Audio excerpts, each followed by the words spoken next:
কল্পনা করা যায় স্যার। আমি ব্যক্তিগতভাবে স্যার কি করলাম জানি না, আমি ব্যক্তিগতভাবে স্যার টিচারদের স্যার আমি প্রভাবিত ছিল, কথা বলতে পারি না এমন ওয়াইফের সাথে, আমার বাচ্চাকে আমি দেখতে পাই নাই স্যার।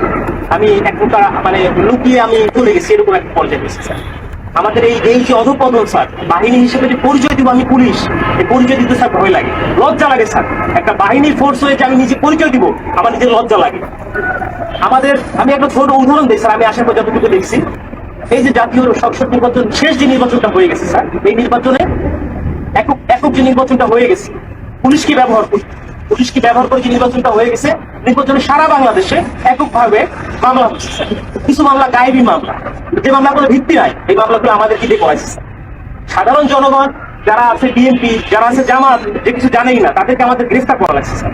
জনগণের মধ্যে আমাদের যে শত্রুতা দৈরাত্ম সৃষ্টি হয়েছে স্যার, এই সাম্প্রতিক সময়ে এই একটা বিষয় থেকে আমি আমাদেরকে নির্দেশনা দিচ্ছে যে এলাকায় কোনো বিএনপি জামাত থাকতে পারবে না, এলাকায় কোনো অন্য হিন্দু ধর্মাবলম্বী কোনো কোনো কিছু থাকতে পারবে না। আমার এসপি স্যারকে তো আর মানুষ জানে না যে এটা আমার এসপি স্যারের কমান্ড ছিল, আমার ডিএজি স্যারের কমান্ড ছিল, এটা তো মানুষ জানে না। মানুষ জানে যে এটা আমি একজন সাব ইন্সপেক্টর, আমি এটা করছি। সন্তোষ নামে একজন সাব ইন্সপেক্টরকে মেরে ঝুলাই দিচ্ছে। রাখছিল কি, সাম্প্রতিক সময় যখন প্রথম আন্দোলন শুরু হলো স্যার, সেই আন্দোলনে একটা গাড়ি ভাঙচুর হয়, সেটা সরকারবাদী একটা মামলা হয়, সেই মামলার আয়ু ছিল সন্তোষ, যাকে স্যার এটা জানেন উপরে অনেক প্যাথেটিক একটা ঘটনা স্যার, আপনারা যে দেখছেন হয়তো স্যার, এখানে আপনাদের বিষয়টাও স্যার এখানে আসছে, আমরা সবাই এটা জানছি। তো এইরকম স্যার অনেক বিষয় আছে স্যার, আমরা কথা বলার কোনো সুযোগ থাকে না। আমরা চাই স্যার এই বাহিনীটাকে স্যার, এই যে রাজনীতিকরণ, এই রাজনীতিকরণ থেকে আমাদের দাবি দেওয়ার প্রধান যে বিষয়টা, সেটা হচ্ছে আমরা এই রাজনীতিকরণের মধ্যে স্যার থাকতে চাই না। আমাদের স্যার এখানে কর্মবিরতি চলমান আছে স্যার, আমরা কর্মবিরতি নিয়েছি, সারা বাংলাদেশে একই অবস্থা স্যার। এখানেও স্যার আমরা যখন প্রথম এখানে আসছি, আমাদের ম্যাক্সিমাম সবাই স্যার সিভিল ছিল, ম্যাক্সিমাম সবাই সিভিল ছিলাম, জানি না আমরা অফিসার ইনচার্জ, আমাদের অফিসার আমাদেরকে সবাইকে মানে যেভাবে হোক না কেন, ফোর্স হোক যেভাবে হোক আমাদের আমি স্যার পোশাক করি। তার মানে স্যার এরা যে আমি চাকরি করবো না, আমি একজন এডুকেটেড পার্সন স্যার, আমি ফিজিক্সে মাস্টার্স করছি ঢাকা কলেজ থেকে, আমিও স্যার এই যে ছাত্র আন্দোলন করছি, আমি পক্ষে। বাট এই পুলিশের সাথে সে প্রত্যেকটা হত্যাকাণ্ডের স্যার বিচার হোক, ছাত্র 200 300 400 500 যা মারা গেছে, এটা বিচার হোক স্যার, আমরা চাই। আমাদের যে সকল সিনিয়ররা স্যার কমান্ড করছে, যারা এগুলা করছে, তারা পার পেয়ে গেল কেন, তারা কিভাবে স্যার পার পেল? আমার এই প্রশ্নটা স্যার আমার থেকে যায়, কেন যারা অন্যায় করলো, যারা আমাদেরকে মানুষের কাছে শত্রু হিসেবে দাঁড় করাই দিল, তারা কেন স্যার পালিয়ে গেল? তাদেরকে কেন কেউ আটকালো না স্যার? আমরা যারা এই ফিল্ড পর্যায়ে থেকে গেছি, প্রত্যেকটা মানুষের সাথে মিশে গেছি, আমরাই স্যার বিপদগ্রস্ত, আমরা বিপদগ্রস্ত। কিন্তু স্যার দেখেন, বাংলাদেশে এখন পর্যন্ত কতজন পুলিশ মারা গেছে, এই মারার সংখ্যাটা, কতজন মারা গেছে এই সংখ্যাটা আমরা এক্স্যাক্টলি জানি না স্যার। একটা বাহিনী হিসেবে আমরা পরিচয় দিচ্ছি, বাট আমি জানি না যে আমার ফোর্স, আমার অফিসার রাস্তায় পড়ে আছে, কুকুরে লাশ খাচ্ছে স্যার। এই কথা দেখার মতো, বলার মতো কেউ নাই।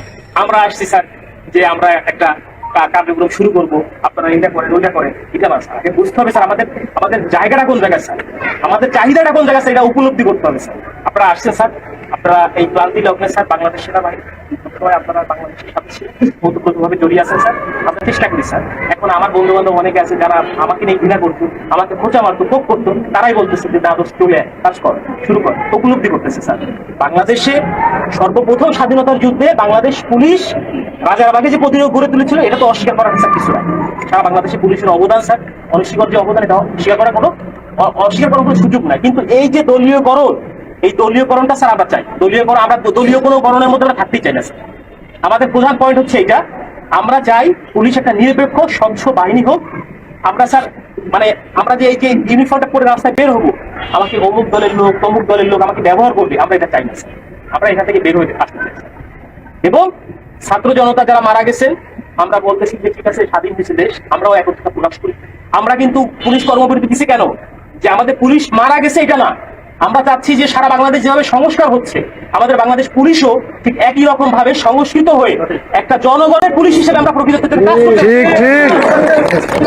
করতে হবে স্যার। এরকম ব্যবস্থা যদি হয়, আমরা স্যার রাস্তায় নামবো, আমরা মানুষের জন্য স্যার শপথ গ্রহণ করছি স্যার। অনেক চাকরি ছিল স্যার, করতে পারতাম স্যার, প্রাইমারি স্কুলে চাকরি করতে পারতাম, অন্য জায়গায় চাকরি করতে পারতাম, ব্যাংকে চাকরি করতে পারতাম, প্যাশনের কারণে স্যার এখানে আসছি স্যার।